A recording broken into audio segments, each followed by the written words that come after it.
Daniel പ്രവചനം 12-ാം അധ്യായത്തിൻ്റെ 1-ാം വാക്യം.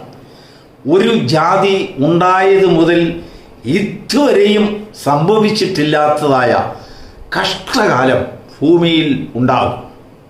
അതിനുശേഷം ദൈവാത്മാവ് ദാനിയേലിനോട് വീണ്ടും പറയുകയാണ്, എന്നാൽ അന്ന് നിന്റെ ജനം പുസ്തകത്തിൽ പേരെഴുതി കാണുന്ന ഏവനും രക്ഷ പ്രാപിക്കും. Praise the Lord. Pentecost messenger YouTube ചാനലിൽ കൂടെ ഈ പ്രഭാത സന്ദേശം കേൾക്കുന്ന എല്ലാ പ്രിയപ്പെട്ടവരെയും ക്രിസ്തുയേശുവിൻ്റെ ധന്യനാമത്തിൽ വന്ദനം ചെയ്തു. ഇന്ന് വരെയും കേട്ടിട്ടില്ലാത്ത ഒരു പുതിയ സങ്കടത്തിൻ്റെ വരവ്, കഷ്ടകാലത്തിൻ്റെ വരവ്. ഒരുപക്ഷെങ്കിൽ ദൈവത്തിൻ്റെ ആത്മാവ് ദാനിയേലിനോട് പറഞ്ഞു കാണും, ഈ വരുവാനിരിക്കുന്നതായ സങ്കടത്തിൻ്റെ വാർത്ത കേട്ട് നീ വ്യാകുലപ്പെടുന്നുണ്ടാകും, സങ്കടപ്പെടുന്നുണ്ടാകും, ആവലാതിപ്പെടുന്നുണ്ടാകും. നിനക്ക് സമാധാനം നഷ്ടപ്പെട്ടിട്ടുണ്ടാകും. പക്ഷെങ്കിൽ അവൻ്റെ സമാധാനം നിലനിർത്തുവാൻ വേണ്ടി ദൈവാത്മാവ് ദാനിയേലിനോട് പറയുകയാണ്, എന്നാൽ കഷ്ടകാലമുണ്ടാകും, കാര്യമൊക്കെ ശരിയാണ്. എന്നാൽ അന്ന് നിന്റെ ജനം, അതിനുശേഷം ആ ജനം ആരെന്നുള്ളത് ഒരു ചെറിയൊരു എക്സ്പ്ലനേഷനൂടെ കൊടുക്കുകയാണ്. പുസ്തകത്തിൽ പേരെഴുതി കാണുന്നതായ നിന്റെ ജനം ഒക്കെയും രക്ഷ പ്രാപിക്കും. എന്നാൽ ദാനിയേലിന് ഈ വാർത്തയൊന്നും വലിയ ആശ്വാസം കൊണ്ടുവന്നില്ല. അസമാധാനം വീണ്ടും. ഈ സംഭവത്തെക്കുറിച്ച് ദാനിയേൽ ഒരു വലിയ പ്രയാസം മനസ്സിൽ. ഒരുപക്ഷെങ്കിൽ എൻ്റെ ജനത്തിൽ പലരും പുസ്തകത്തിൽ പേരെഴുതി കാണാത്തവർ കാണുമല്ലോ. എല്ലാവരുടെയും പേരെഴുതി കാണില്ല. അനേകർ ഈ വിഷയം അറിയാതെ, അല്ലെങ്കിൽ അവരെ തന്നെ മറന്ന് ഇപ്പോഴും ദൈവത്തെ കോപിച്ചും കൊണ്ട് ദൈവ വഴിയിൽ വരാതെ, ദൈവ വഴിയെക്കുറിച്ച് ചിന്തിക്കാതെ, ദൈവത്തിൻ്റെ ആലോചനയെ കൈക്കൊള്ളാതെ എത്രയോ പേരുണ്ടായേക്കും. അവരെ എങ്ങനെയാണ് അവരുടെ പേരൊന്ന് എഴുതുന്നത്? അവരും രക്ഷപ്പെടണമല്ലോ. ദാനിയേൽ ആ ജനത്തിന് വേണ്ടി പ്രാർത്ഥിക്കുന്നവനാണ്. രാവും പകലും സ്വന്തം ജനത്തിനു വേണ്ടി കണ്ണുനീരൊഴുക്കി പ്രാർത്ഥിക്കുന്ന ഒരു വിശുദ്ധനായ മനുഷ്യനാണ് ദാനിയേൽ. ദാനിയേലിൻ്റെ ഹൃദയത്തിൽ ഈ വാർത്ത കേട്ടപ്പോൾ സങ്കടം വരാൻ തുടങ്ങി. പേരെഴുതാത്ത എത്രയോ പേരുണ്ട്. അവരുടെ പേരെഴുതുവാൻ എന്താണ് വഴി? ദാനിയേലിൻ്റെ അസമാധാനം വർദ്ധിക്കുവാൻ തുടങ്ങി, സങ്കടം വർദ്ധിക്കാൻ തുടങ്ങി. ഓരോരോ ചോദ്യങ്ങൾ ദാനിയേലിൻ്റെ മനസ്സിലങ്ങനെ തിങ്ങി വരികയാണ്. അങ്ങനെ തിങ്ങി വരുമ്പോൾ ദൈവത്തിൻ്റെ ആത്മാവ് ദൂതൻ ദാനിയേലിനോട് പറഞ്ഞു, ദാനിയേലേ, നീ ഇപ്പോൾ പൊയ്ക്കൊള്ളുക. നിന്റെ ഓഹരി പ്രാപിപ്പാൻ നീ അവസാനത്തെങ്കിൽ നീ എഴുന്നേറ്റ് വരും. ഇതൊക്കെ നിന്നോട് പറഞ്ഞതായി അനിഷ്ട സംഭവങ്ങളൊന്നും നിന്റെ യുഗത്തിൽ നടക്കേണ്ടതല്ല. ഇതൊക്കെ അവസാന കാലഘട്ടത്തിൽ നടക്കേണ്ടതാണ്. ഇത് നിന്നെ സംബന്ധിക്കുന്ന വിഷയമല്ല. അതുകൊണ്ട് നീ കൂടുതൽ ചോദ്യങ്ങളൊന്നും ചോദിക്കണ്ട, നീ വ്യാകുലപ്പെടണ്ട, നീ ഭാരപ്പെടണ്ട. മനുഷ്യൻ അവരെ തന്നെ നീതീകരിക്കുന്ന ഒരനുഭവത്തിലേക്ക് കടന്നു വരട്ടെ. അവരവർ തന്നെ അവരുടെ ഭാവങ്ങളെ അവർ വഹിച്ചുകൊള്ളും എന്നൊക്കെ ദാനിയേലിനോട് ഒരുപാട് കാര്യങ്ങൾ ദൂതൻ സമാധാനം പറഞ്ഞു നോക്കി. ദാനിയേലിന് ഒരു സമാധാനവുമില്ല. വീണ്ടും അസമാധാനം, ചോദ്യങ്ങൾ ദാനിയേലിൻ്റെ മനസ്സിൽ. താൻ മരിച്ചു പോയാലും, താൻ അവസാനത്തെങ്കിൽ കടന്നുപോയിരുന്നാലും തനിക്ക് കാണാൻ കഴിയാത്തതായ, പുസ്തകത്തിൽ പേരെഴുതി കാണാത്ത ഒരു കൂട്ടം തലമുറകളെ ദാനിയേൽ മുന്നിൽ കണ്ടു. തലമുറകളെ ഓർത്ത് ദാനിയേൽ ഭാരപ്പെടാൻ തുടങ്ങി. എനിക്ക് ശേഷം വരുവാൻ പോകുന്ന തലമുറകളുടെ പേര് പുസ്തകത്തിൽ എഴുതിയില്ല എങ്കിൽ നമുക്കും അങ്ങനെ ദുഃഖമുണ്ടാകില്ലേ? തീർച്ചയായിട്ടും നമ്മുടെ ഹൃദയത്തിൽ ദുഃഖമുണ്ടാകും. നമുക്ക് വരുവാനിരിക്കുന്ന തലമുറ തലമുറ തലമുറ തലമുറയായി കർത്താവേ, നിന്റെ ദയ തലമുറയോളം തലമുറയോളം ഉണ്ടായല്ലോ. എൻ്റെ കുഞ്ഞുങ്ങൾക്ക്, എൻ്റെ കുഞ്ഞുങ്ങളുടെ കുഞ്ഞുങ്ങൾക്ക്, കുഞ്ഞുങ്ങൾക്ക് കുഞ്ഞുങ്ങൾക്ക്, ഇങ്ങനെ നമ്മുടെ മനസ്സിലും ഇങ്ങനെ ചിന്തയുണ്ടാകും. അത് ദൈവത്താൽ മനുഷ്യനിൽ കൊടുക്കുന്ന ഒരു സമ്മാനമാണ്. അങ്ങനെ ഒരു ചിന്ത, തലമുറകളെക്കുറിച്ചുള്ളതായ ഒരു ഭാരം. നിന്റെ സ്വന്തം കുഞ്ഞുങ്ങളെക്കുറിച്ച് തന്നെയല്ല, അവരുടെ കുഞ്ഞുങ്ങളെക്കുറിച്ച്, വരുവാനിരിക്കുന്ന തലമുറകളോട് പറയുവാനുള്ളതായ സുവിശേഷം അഡ്വാൻസ് ആയിട്ട് ദാവീദിൻ്റെ നാവിൽ ദൈവം സങ്കീർത്തനങ്ങളെ കൊടുത്തു. അതിൽ പലതാണ് നമ്മൾ വായിച്ച് സന്തോഷിക്കുന്നത്. രക്ഷയുടെ സന്തോഷം നമ്മളിൽ വ്യാപിക്കുന്നത് വരുവാനിരിക്കുന്ന തലമുറയോട് ദാവീദിനോട് ദൈവം സംസാരിച്ച വാക്കുകളാണ്. അത് സങ്കീർത്തനങ്ങളായി നാം തന്നെയല്ല, ലോകത്തിൻ്റെ ഇതര ഭാഗങ്ങളിൽ ജാതി വ്യത്യാസമന്യേ, മതവ്യത്യാസമന്യേ, ഭാഷാവ്യത്യാസമന്യേ മനുഷ്യർ പാടുന്നു. ആ രക്ഷയുടെ സന്തോഷത്തിലേക്ക് അനേകർ വരുവാൻ, ക്രിസ്തുവിലെ സന്തോഷം അനുഭവിക്കുവാൻ തക്കവണ്ണം അവരുടെ ഹൃദയങ്ങളെ വശീകരിക്കുവാൻ അതിന് ബലമുള്ളതായിത്തീരുന്നു എന്ന് പറഞ്ഞതുപോലെ തന്നെ ദാനിയേലിൻ്റെ ചിന്ത ദൈവസന്നിധിയിൽ കനമുള്ളതായിരുന്നു, ഭാരമേറിയതായിരുന്നു. ദാനിയേലിൻ്റെ മനസ്സിലൊരു ചിന്ത ഉണ്ടായി, ഒരു വലിയ ചോദ്യം. ദൈവത്തിനത് മറുപടി കൊടുത്തേ പറ്റൂ. അതിൽ നിന്ന് ഒഴിഞ്ഞു മാറുവാൻ ദൈവാത്മാവിനെ സാധിക്കുകയില്ല. അത്രത്തോളം താൻ ദൈവാത്മാവിനെ പ്രതിരോധത്തിലാക്കി പ്രാർത്ഥനയുടെ ശക്തിയെ മുട്ട് ഉയരുവാൻ തുടങ്ങി. ദാനിയേൽ മുട്ടുകുത്തി പ്രാർത്ഥിച്ചു. രാവും പകലും തൻ്റെ കണ്ണുനീരൊഴുക്കുവാൻ തുടങ്ങി.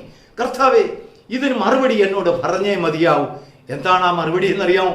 ആരോട് പക്ഷെങ്കിലും ചോദിക്കാനാ? ആ ചോദ്യം ചോദിച്ചാൽ ആര് മറുപടി കൊടുക്കും? ദൈവത്തിൻ്റെ ദൂതൻ തന്നോട് പറഞ്ഞില്ലേ, നീ പോയിക്കൊള്ളുക, ഇത് അവസാന കാലഘട്ടത്തിലേക്കുള്ളതാകുന്നു എന്ന് പറഞ്ഞ് തന്നോട് യാത്ര പറഞ്ഞു പോയതാ. പക്ഷെങ്കിൽ ദാനിയേൽ വിട്ടില്ല. ഇല്ല, എന്നോട് അല്പം കൂടെ എനിക്ക് വ്യക്തമാക്കി തന്നേ പറ്റൂ. എനിക്ക് ഹൃദയത്തിൽ ഭാരമുണ്ടാകുന്നു, ദുഃഖമുണ്ടാകുന്നു. എൻ്റെ കുഞ്ഞുങ്ങളെ ഓർത്ത്, എൻ്റെ തലമുറകളെ ഓർത്ത്, എൻ്റെ ജനത്തെ ഓർത്ത്, ജെറുസലേമിനെ ഓർത്ത്, അവരുടെ ജീവിതത്തിൻ്റെ കഷ്ടതയെ ഓർത്ത്. അവർ അനുഭവിച്ചിട്ടില്ലാത്തൊരു കഷ്ടത ഇനിയും വരുന്നുവോ? അതെങ്ങനെയുള്ള കഷ്ടതയാണ്?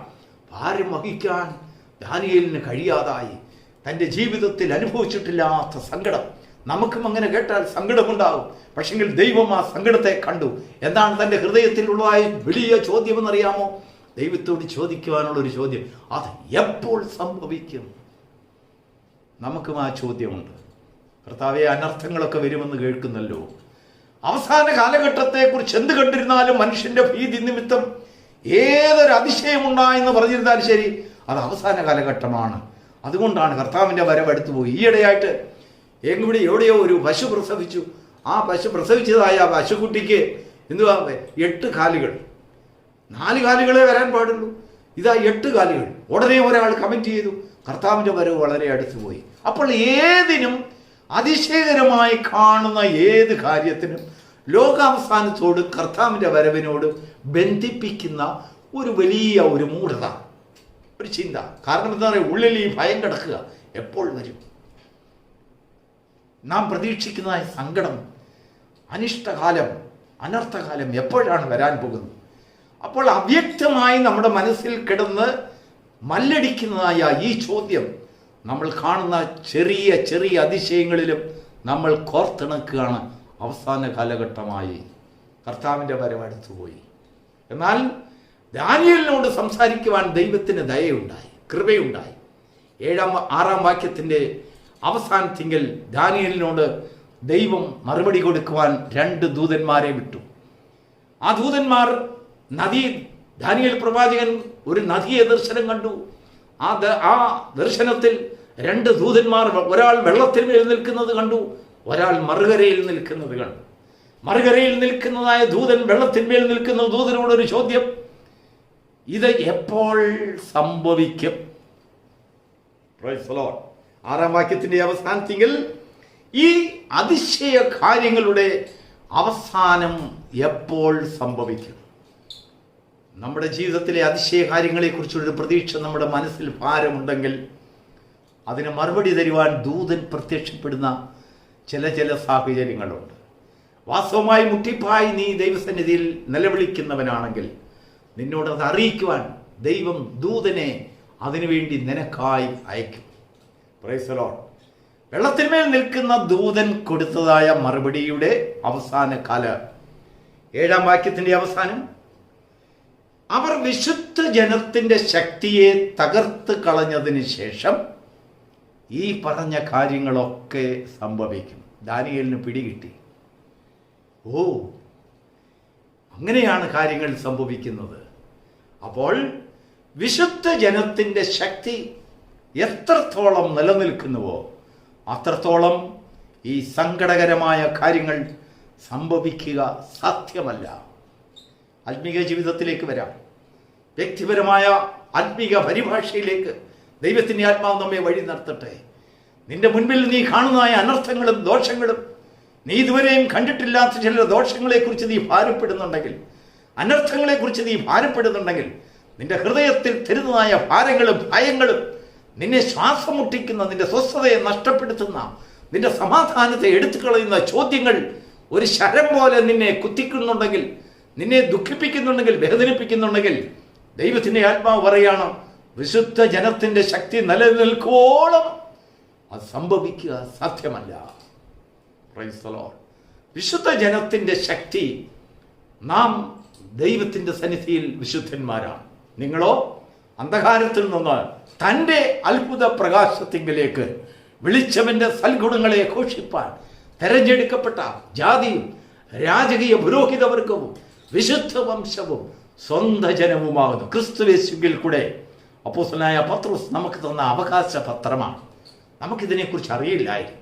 പക്ഷേ ദൈവത്തിൻ്റെ ആത്മാവ് നിന്നോട് പറയുകയാണ്, നിന്റെ ശക്തി ക്ഷയിക്കുന്ന കാലങ്ങളെ, സമയങ്ങളെ കാത്തിരുന്നുകൊണ്ട് നിനക്ക് വേണ്ടി കാവൽ നിൽക്കുന്ന ആപത്തുകളും അനർത്ഥങ്ങളുമുണ്ട്.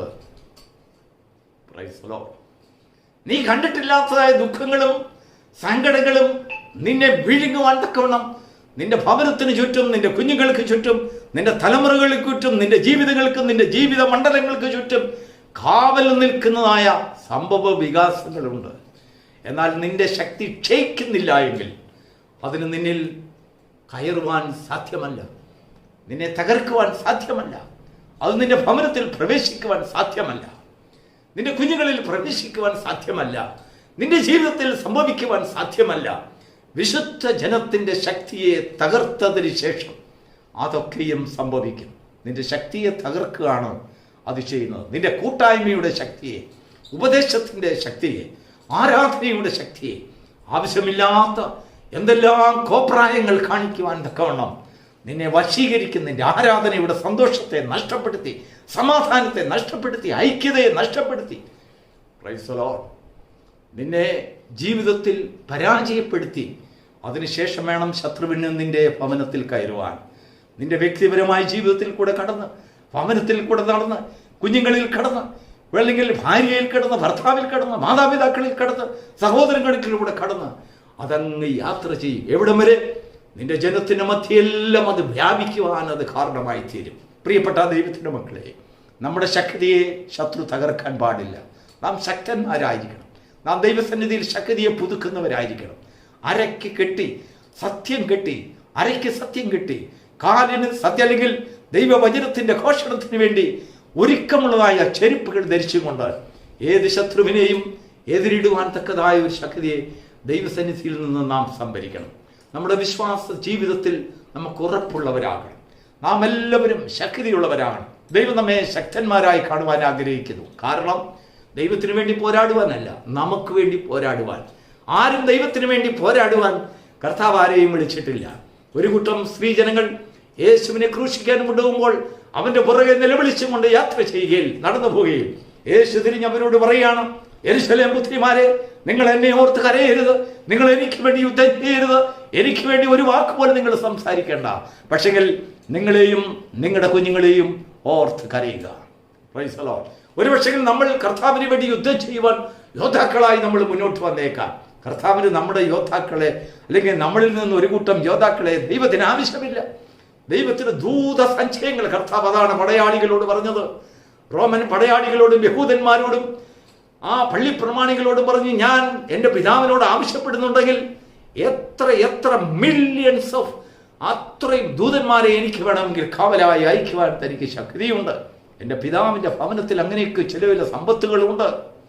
എന്നാൽ ഞാൻ ഇത് അനുഭവിച്ചു പോകുന്നത് ദൈവത്തിൻ്റെ ഹിതം.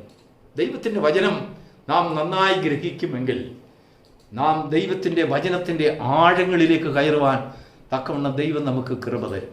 ഈ പ്രഭാതത്തിൽ നമ്മുടെ ശക്തി ക്ഷയിച്ചു പോകരുത്.